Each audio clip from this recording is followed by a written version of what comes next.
আসসালামু আলাইকুম ওয়া রাহমাতুল্লাহি ওয়া বারাকাতুহু। প্রিয় দর্শক, সবাইকে মাহে রমজানের শুভেচ্ছা।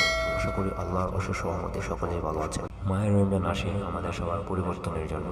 মাহে রমজান একটি বরকতময় মাস, রহমতের মাস, নাজাতের মাস।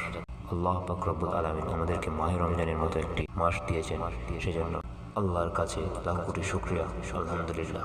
আমরা অনেকেই দোয়া করি আল্লাহর কাছে, কখনো কবুল হয়, কখনো কবুল হয় না। দোয়া কবুলের কিছু শর্ত রয়েছে। এমন কিছু সময় আছে যে সময় দোয়া করলে আল্লাহ ফিরিয়ে দেন না, অবশ্যই তা কবুল করেন। তেমনি একজন হলো রোজাদার।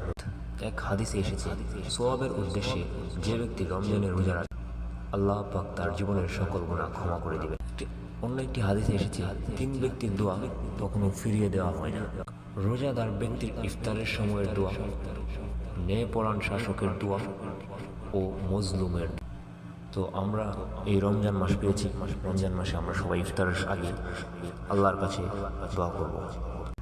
আমরা সবাই রমজানে রোজা রাখব, নামাজ পড়ব এবং আল্লাহর কাছে দোয়া করব।